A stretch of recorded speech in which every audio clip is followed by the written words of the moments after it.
Tec Sounds presents EduTrends.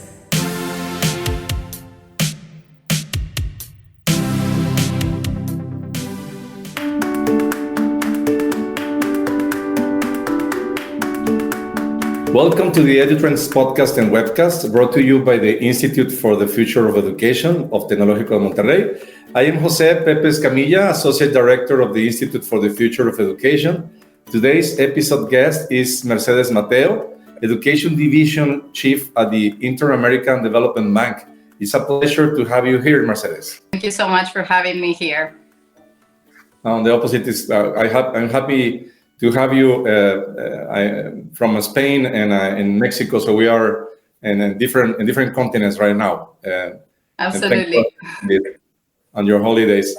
Well, I would like to ask you a question about the state of Latin American higher education regarding equality, opportunities, and gender gap, based on the findings of all the research that you do in the Inter-American Development Bank. Thank you, Pepe. I think let me start maybe by some basic facts about higher education in the region to get a sense of what we are talking about. Only 16% of workers in the region have today tertiary education. And more than half of those workers, of the entire population of workers, do not have the basic skills and competencies in reading and comprehension and numeracy. We are talking about foundational skills, basic skills, right? In the last decades, the region experienced an increase in enrollment in higher education. Now we have more students and more diverse populations. All of that, so we see, for example, in enrollment that went from 19% in 1999 to 52% in 2019. We also see that access from lower income quintiles 1 and 2 and women increased in almost all the countries in the region. However, we are still lagging behind when we compare the countries in the region with OECD countries, where enrollment in post-secondary education, higher education, reached 75% in 2019. So we are talking about 52% in the region versus 75% in OECD countries, both in average. However, and this is important, COVID had a negative effect in those positive trends that we were seeing in the last decades, had a negative effect in enrollment, in particular in those countries that had a high percentage of private education and low access to grants and to student loans. There was something interesting also in the pandemic, which is that we saw, together with this decrease in enrollment to traditional programs, we saw an increase in demand, particularly during 2020 and forward, for online courses. So that's also an interesting trend that we've seen. The region has also experienced an emergence of new universities, public and private. So supply of higher education programs has increased and diversified. Just to give you a sense of numbers, around 2,300 new higher education institutions have been created with 30,000 new programs in the region. That's basically rough numbers about increase in supply of services. Also very interesting, TVET education has also increased. It represents around 35% of enrollment in countries like Colombia, Peru, and 45% in Chile, for example. However, students and families still prefer university degrees instead of technical and vocational educational training. And you were asking the question about gender, and yes, women remain underrepresented in science and STEM sectors, despite the efforts that have been done in the region to increase participation. On average, only 14% of all university degrees in the region are in STEM careers, which is low compared to other countries. But of those, less than 10% of graduates are women. So that's the striking numbers that we are talking about. And then, of course, in general, there is an issue of quality and relevance of the supply of post-secondary education programs, which tends to result, as you know, in low employability of those who graduate. I also wanna mention something here, which is that the problem with higher education starts before higher education. And I'll give you here just a couple of facts. One is by third grade, 48% of Latin American students have not mastered basic math concepts, and over 50% do not read and understand text as they should. So more than double the average in OECD countries. That's one number. So about learning, what they learn. The second number is that approximately 1 out of 2 students in Latin America and Caribbean graduate from secondary education. So half of them do not graduate from secondary education. They don't have a secondary education degree. And only 19% of those who graduate have the minimum skills needed to succeed in the future, either on studies or on work. So these are basically the numbers of higher education that, as I mentioned, the issue starts actually a little bit before higher education with low learning and low graduation rates. Right. No, thanks for this comprehensive overview of higher education in Latam. I think that there are a few positive things, like the increase of universities and access in higher education in the last years, but it seems that there is still a lot of things to do, and it will be hard to catch up to achieve at least this average of OECD. Absolutely, Pepe. I just wanted to mention that, put that maybe the low-skilled people and the challenges that higher education sector, secondary education sector faces, also in the context of a little bit on the macroeconomic context, because I think this is particularly important today. During the last 30 years, productivity in the region has grown at a rate of 1% per year, which, as you know, is very, very low. Even countries in the region with the best results are lagging behind the productivity growth threshold when we compare it with other regions in the world. And some of the countries in the region had no or negative growth in the last 30 years. And so the region is lagging behind in 3 key elements to improve productivity. One is innovation, and I'm glad that you invited me in this podcast in the context of the Institute of Innovation, because that's one of the key ingredients of increased productivity and eventually growth for the region. So one of the factors for productivity is innovation. The other one is the business environment, but the third one is the lack of skills or talent. So I think that's very important in a conversation about the future of higher education and how we can actually, what are the challenges and how we can improve it. And there is one last important point that I want to make in this, which is that skills accumulation. So again, when we think about strategies of human development and talent development strategies, we really need to consider that is skills that make a difference and not necessarily the number of years that one spends in education institutions. So, Yep, I agree with you that there are also other paths to acquire those skills, and many companies complain about that because they say they have to retrain people when they hire them because they don't have those skills that are expected from graduates of universities. Not only disciplinary skills, but non-disciplinary skills that are very important. It's also part of, I think, the problem in some countries to find a good job after the university. Absolutely, yeah, absolutely, yes. So I would like to ask you, you talked very briefly about the effects of the pandemic on these numbers. I would like to ask you about the negative, but also if there are some positive effects of the pandemic on these problems. Yes, and I think here, Pepe, you are asking a critical question, given that Latin America and the Caribbean is one of the most unequal regions in the world. And the learning crisis hit the region harder than other regions in the world, precisely because the structural conditions, the equality conditions, so the resilience of the region was lower than other regions. And during COVID, the students had to learn from home, but there were gaps in access related to technological resources, internet, and virtual learning solutions, the abilities and the competencies of teachers to deal with those digital solutions, and so on and so on.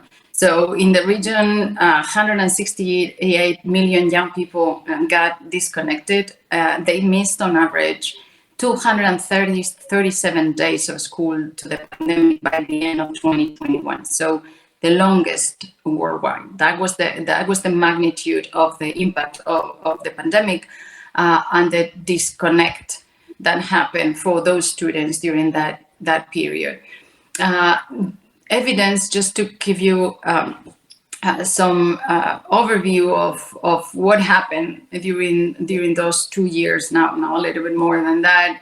Evidence is showing that during this disruption of face-to-face interactions, in-person interactions or instruction, there was a drastic reduction in the number of hours dedicated by students and teachers to academic activities. 1 out of 2 students did not participate in any type of learning activity or had interaction with teachers during that time.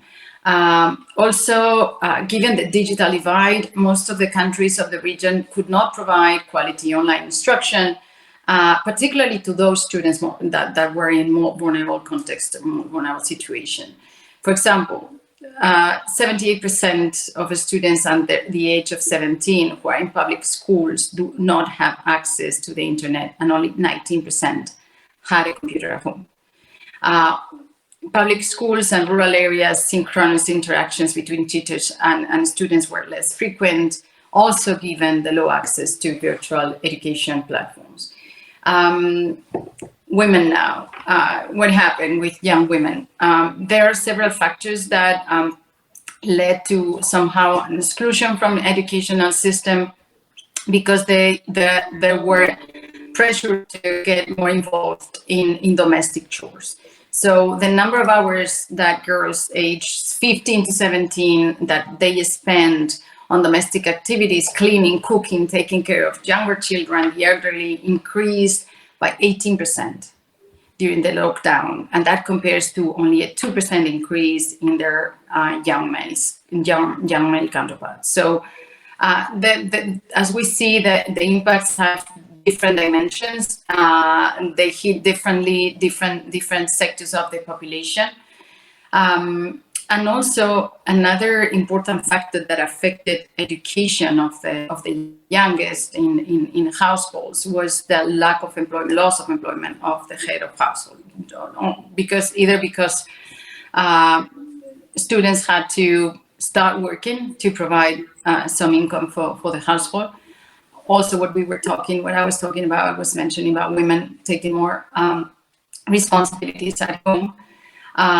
Basically, the percentage of youth that were living in households where the head of family lost their jobs increased by nearly 6 percentage points in all countries during 2020. So as a result, what we are seeing is that 3.5 million students left school.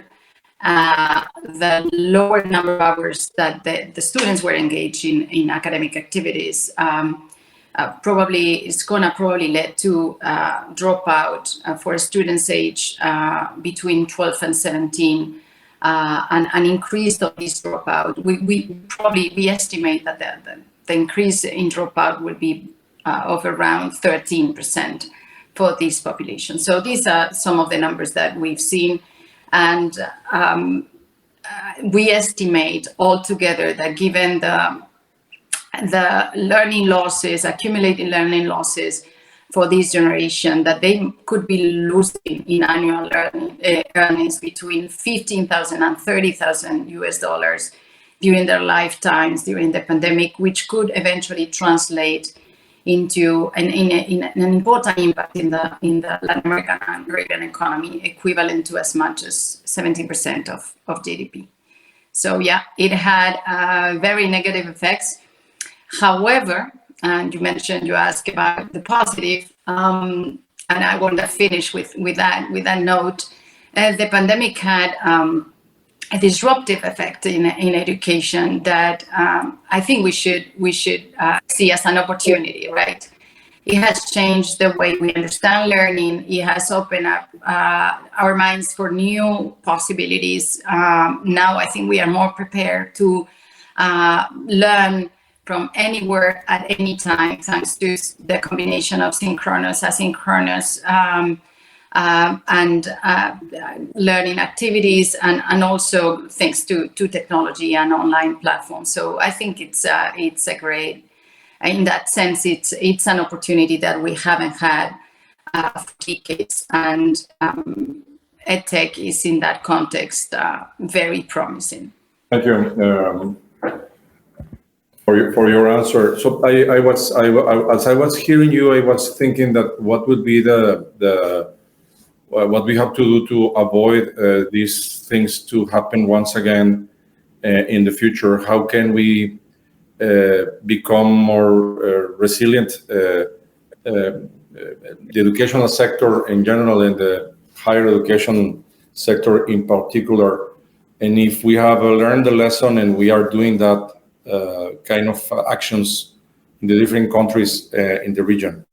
Yeah, I mean, that's a great question. And I think resiliency as a society, but in education in particular, has to do with first with inequality. The more unequal a system is, the more you have, the more the students that are in the less well-deserved students would be in a more vulnerable situation when a crisis hits. So I think that's one point. It's about reducing inequality, aiming for increasing the average results for all students, so that access, the quality of the services that are offered to the different types of students, regardless of their family background, is the same, so that they have a chance to get similar educational opportunities. I think that's one point, and that's for me, that's the basic issue for me, because on that build the next things that I'm going to mention. One, of course, is connectivity, access to digital devices. When a pandemic like this hits and students get disconnected, physically disconnected from the physical space of the school, you need to call technology. You need to be connected through internet, right? And so today, I think we cannot see any longer connectivity as a luxury good. It is a right. Every single student should be connected with internet. Every single student should have access to high speed, high quality internet. Same goes for schools, etc. So that is I think one key point. Connectivity is essential. The second, of course, is access to digital devices and digital infrastructure, not just connectivity, but also the right devices, the right platforms, educational platforms, so that both teachers and students can use them. Connected to that, of course, is the skills of teachers. We need to train our teachers in digital skills. They cannot, if they want to make an effective use of technology, they need to learn new pedagogies that include technology as part of the exchanges and interactions with the students, but also the digital skills that they need to make an effective use of these resources that they now have, and that will allow them things that they were unable to do before. In a class of 30 students, it's very difficult to implement personalized learning now, or individual learning experiences. Now, thanks to these platforms, they can adapt learning. They can measure on a daily basis, real-time information about students that are lagging behind in certain topics, etc. So that's also another very, very important issue that we need to work on if we want to avoid a situation like the one we have. And then again, I said that for me, inequality was structural, and I think some of the reasons why students are deserting or abandoning or their learning trajectories is sometimes very often for a lack of motivation that has to do with the quality of what's taught and the relevance of what's taught in schools, in universities, etc. So that's one thing, that's part of it. But sometimes it's also due to economic reasons. And as I mentioned before, when the head of family loses the job, either the man or the women of the household, students, young people need to go and work to get an additional income. So incentives that improve access either through grants, through loans, etc., are absolutely needed to make sure that all of this generation of students keeps learning throughout their lives. Thanks. Yes, it is consistent with also things that we have seen just before the pandemic. We did a study with the Inter-American Development Bank in Latin America in 9 countries. We asked higher education teachers what was the state of technology for education in their universities, and most of them reported very little training and very little effectivity of that training. So it was not only small, but not effective, no? And also they reported that there was, at least from their knowledge, no strategy in the universities about the use of technology in education. So I want to be positive in which that we have learned the lesson and the importance of having this opportunity of delivering education digitally, not only to enhance the learning of day-to-day, but also offer online learning and to be more resilient in future. I wanted to ask you also, what are the main or the more important projects that you are working on at the Inter-American Development Bank? Yeah.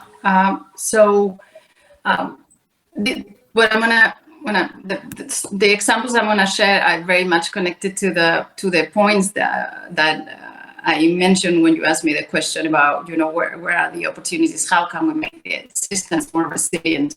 So I think, as I said before, you cannot change higher education if you don't start before, if you don't work on what happens before. So we need to work on the two sides, and we need to start downstream, and we also need to work upstream in higher education, supporting higher education institutions. So let me just give you a few examples of the two sides of the spectrum, of the education spectrum in which we need to work. First, I said, we are losing students. Students are dropping out from school. They don't finish secondary education. You need, today more than ever, you need a degree, at least a degree of secondary education to build on that and to continue with post-secondary education, university education, higher education programs. And we need to keep on learning during our lives and during the entire length of our lives. So more than ever, it is critical that every single individual has a secondary education degree. So in that sense, we are working on 3 different types of programs. One is early warning systems using artificial intelligence to predict what those students that are at risk of imminent risk of dropout, to make sure that the schools can intervene on time and support those students. So just as an example, Uruguay is now implementing, and we are supporting it, the most sophisticated early warning system in the region. So that's one example of the types of programs and interventions that we are running. A second very, very nice set of programs also, together with trying to keep students in schools, we also need to make sure, I said before, students lack motivation because they are not learning. Well, how do you improve the learning experience and the learning performance of students. So for that, we are implementing interventions to accelerate learning, to make sure that students learn what they need. And one of these programs is tutoring that has been particularly successful during the pandemic, precisely to respond to those large learning losses that we've seen in the region and outside the region. And those type of programs combine cognitive skills, reading and math usually, so the basic foundational skills, with social-emotional support and executive functioning skills, so that students learn how to manage their time and tasks when they are studying. We are implementing right now those programs in more than 10 countries in the region with fantastic experiences. The feedback from all of them, tutors, students, and families that are seeing how their kids get called by a tutor, and they work together on the different aspects of math and language and so on, is beautiful. So this is another, and the existing evidence, the rigorous evidence based on randomized controlled trials, is extremely positive. So those are very cost-effective interventions that we are really promoting throughout the region right now. And you mentioned at the beginning about gender biases, and I think that's another line of work that is critical downstream again. We need to increase the presence of women in STEM, but we need to start from the beginning when they are small. And just to give you an example, in Colombia, we are running a program that is called Small Adventurers, which targets girls and women to support deep learning in STEM. Women tend to use technology primarily to communicate with others, while men use it for productive and work-related activities. In the region, what we know is that the problem is not access to technology. And the divide between men and women is not about that. It's about how they use technology. Women feel, and that the lack of skills, of digital skills, make women feel less prepared for the jobs of the future and less familiar with how to generate income using digital platforms, using technology. So that's why it's so important to start when they are small in school. So with this program in Colombia, we are encouraging girls these early years to develop their passions in math, in art, in science and technology, while at the same time creating pathways for their professional development in this field. So this is about, downstream. How do you work with, how do you strengthen higher education by working before students get into higher education? But in higher education now, in a nutshell, we are working on increasing access, so helping expansion and financial mechanisms to support students. We are also strongly partnering with private sector and supporting this diversification of supply of higher education programs. And we are also supporting, as you mentioned before, we work together, digitalization of higher education institutions. And here, just a few quick examples. We are supporting skills for new industries because we believe the ecosystem is key. I know you share that vision as well. We are partnering with the private sector, with Netflix, with Amazon, with Google, or with universities like the Tec de Monterrey as well. Very quick example, Netflix, we worked with the Minister of Culture in Colombia, with the SENA, with Netflix, in a project that is called Sandbox Audiovisual. We know that the industry has great potential for growth in the region.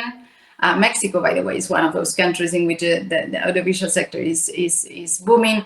When you talk to large companies, they tell you that the problem is skilled people, is talent. They lack the talent to do more productions in lab.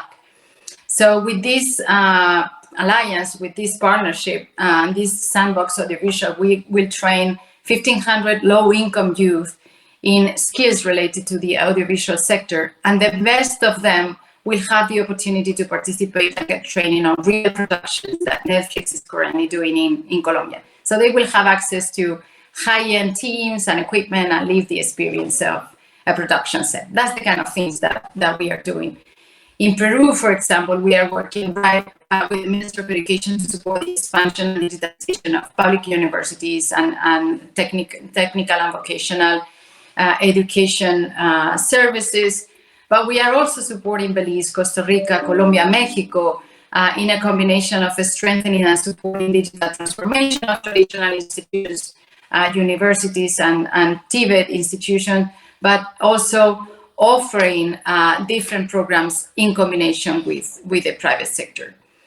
And also, as I mentioned, in terms of increasing access, we are working on financing a very, very strong agenda on that issue. Also in Colombia, for example, we led the development of 4 social impact bonds and of the first Pay for Results fund in the region. And in these cases, financing is linked to improving employability of beneficiaries. We are also supporting competitive funds in Barbados, in Trinidad and Tobago, to attract participation of firms in the skills development strategies. And the idea here is to consolidate and develop better funding and co-funding mechanisms to create incentives for the private sector's more active participation in the design and implementation of skills development opportunities. Thanks for your answer. Very impressive portfolio of projects, and I know that you're making a summary of them, Mercedes, and I agree on all of them.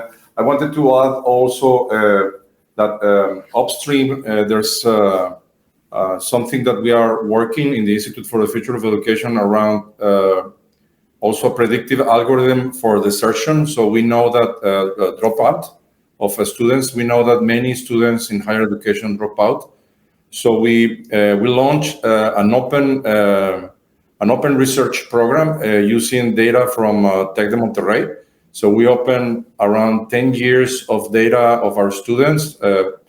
That's around 120,000 students that passed through Tec de Monterrey. And we opened that in a call for research.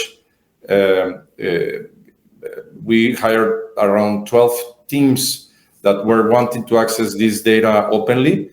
And we are in the process of having the results of that data. What we want them to do is to improve our actual predictive algorithm for dropouts of the students.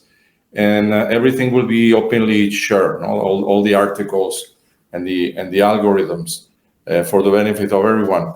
So we need, what we need is also to have more anonymized data for research, because data in education in general is always at a level, at an aggregated level, not at the level of the registry. And we believe that this kind of endeavors will be important to do for more universities and systems to share the data for research purposes. That's extremely impressive, Pepe, and we need to talk about that after the podcast. Thanks. I think it's a way of connecting our works. I also wanted to ask you about another project, which is the Coalition for Transversal Skills in the 21st Century that you're developing with several strategic partners. Can you tell us about this project? Yeah, it's a project that combines raising awareness about the importance of these kind of skills with also implementing programs and generating this, strengthening this ecosystem that we were talking about before. So we started in October 2019. We launched the coalition in Panama with an event with key different actors in the sector, in the region and worldwide. And we decided to join forces to promote the development of these kind of what we call transversal skills, which also can be, say, they are portable, stackable, etc. And why did we do that? Because, you know, automation has changed the importance the industry gives to different types of skills. So what are the skills that companies need and that any citizen of 21st century society needs? Companies want, of course, industry-specific skills, but those get rapidly outdated today. So we need, these training programs that quickly adapt and respond to fast changing needs. That we know. But at the same time, companies also want skills that cannot be done by machines, that cannot be replaced by robots. So people that are trained to generate new connections between people and that were previously disconnected. Companies want people that can respond to unpredictable situations, use and understand human emotions, and solve problems, conflicts, and who can generate new ideas. These are non-industry specific skills. Those are transferable, those are portable, those are stackable skills, the skills that people can bring from one job to another, that can be accumulated and stacked as people will need to keep on learning, right? So these are we want to put a focus in 2019 on those type of skills. And for that, we gather a large coalition. We actually started with less than 25, around 20 members. And today we are over 50 members of the public sector, private sector, and particularly of also the NGO sector. But it's very private sector type of led coalition, which is also very aligned to the vision of the organization today. So this is the story of the coalition. In that context, we are doing different programs with Netflix, Google, Amazon. They are all part of the coalition. We run specific Netflix, the coalition with Netflix, and the program that I mentioned before in Colombia was born within the coalition. So by just conversations between the partners. The same happened with Amazon. Wikimedia, for example, is another partner. We are also running programs with them in the region. So it's a space for exchanging ideas, for piloting projects, for experimenting with new ways of developing talent in the region. So that's basically, in a nutshell, that's what we are doing in the very, very interesting. I believe that these transversal or horizontal skills are so important right now, and it's documented by many studies asking also employers these so-called soft skills that I prefer to call them power skills are very important, and many institutions say that they develop those skills, but when you look at curriculum and what we do in institutions, most of them are not doing something specifically or with a intention of developing those skills. No, it's like if they will somehow spontaneously, sprout. We have also a couple of research groups in the Institute for the Future of Education working around this. One of them is complex thinking for all. The idea of this group is developing the macro competency of complex thinking that include the creative thinking, scientific thinking, critical thinking, etc. And we have another group of research working on developing STEAM, socially oriented interdisciplinary STEAM education for higher education students. And I will be very happy also to share more about that with you, Mercedes. So I would love that. Great. I would like to ask you one last question, because before we close this conversation, can you tell us what your vision for the future of LATAM in the following 5-10 years? What do you imagine will be happening or should be happening? And that what really makes a difference in terms of growth is not years spent in school or an institution, educational institution, but the skill, the capacity that we have to accumulate skills. So that means, on the one hand, that the industry is looking for skills and the type of skills that we were discussing before, and that skills can be gained through different educational alternatives. That there's not only one way of gaining those skills, there are different ways of gaining, and that you don't necessarily need to go through a 4 or 5 years university degree to gain those skills, which is something very positive again in the context of today rapidly changing demands, labor market demands, and for skills and so on. So that's one thing. But how do we? So these are we've talked about the types of skills that the industry is looking and that societies need today. How do we bring about training and education on those skills? And I think here the digital revolution and explosion of open learning and are producing a monumental disruption and shift in the education industry. And it's a great opportunity. Education is moving from a factory model to a digital personalized model. And even if if the region is in the early stages, there is no doubt that the digital transformation can bring to the region a wealth of new educational opportunities and models. And I think here I see great potential to ease both the access problem and some of the quality problems that we've discussed in the conversation. So I believe that education is going to be increasingly modular. It's going to be constituted by more smaller, autonomous, stackable capsules of training. We have lots of people to be trained, and at the same time, technical skills get very quickly outdated. In addition, companies want to know what you can do, not just what you know. So we are seeing a growing supply of services that can adjust very quickly to the shifting needs of the market, and they are moving also at the pace of technological change. So imagine now the discussions that we have to change the curriculum for K-12 for a 4 to 5 years degree. It takes forever.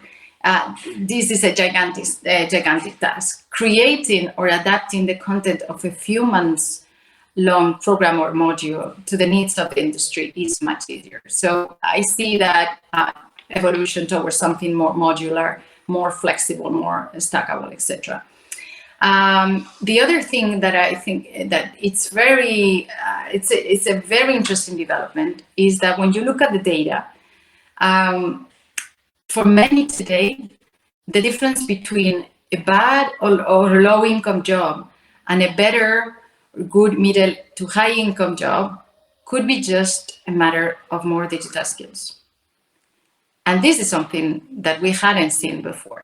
If people do not get a college degree to access those better jobs, that could be, if they don't need that, that can be good news in a market that is begging for more upskill and reskill people very fast, but also for social mobility and the prosperity of those individuals that are searching for better economic opportunities. So I see there a great opportunity as well.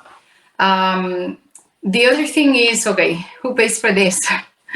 How can we make this affordable? How do you reduce cost of access to the high quality, highly relevant training capsules? Well, technology again is part of the solution. The market knows it. It's already offering a lot of alternatives to prepare talent quickly. And I mentioned before the tutoring experiences, so you can really combine in person, through online, through phone, etc. You can combine personalized support with a real person, with at the same time,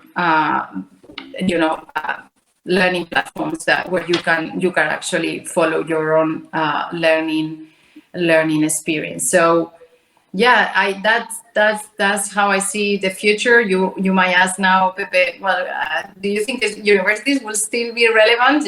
Yeah, the answer would be absolutely yes. I think universities and alternative credentials, these kind of other more flexible ways of skilling and reskilling people are going to coexist. I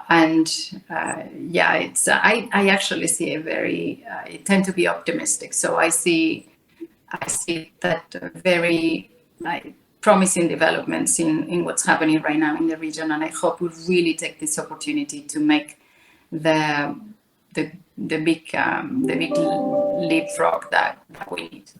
Thanks for your answer, Mercedes. I agree with you. I think that it's important that universities develop the capabilities for digital learning, but also to develop these more industry-oriented programs, modular programs, stackable programs.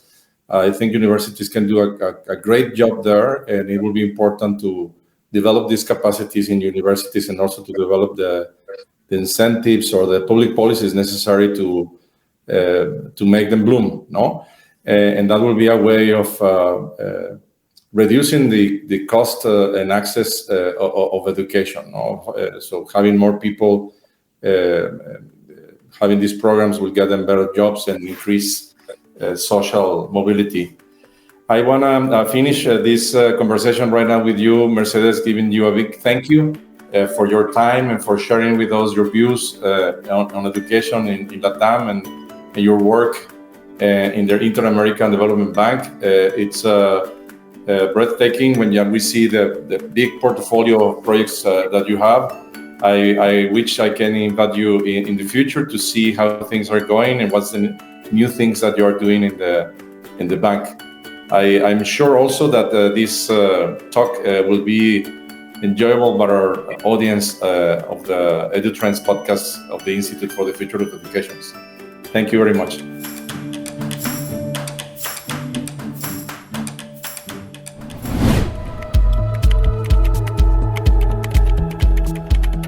For more information, visit observatory.tech.mx/EduTrends podcast and ife.tech.mx. A special thanks to Tecnológico de Monterrey, the Institute for the Future of Education, and the Tec Sounds team. Tec Sounds producer, Miguel Mejia. EduTrends producers, Esteban Venegas and Cristian Guijosa. Stay tuned and play Tec Sounds in your favorite podcast app for other great shows and content.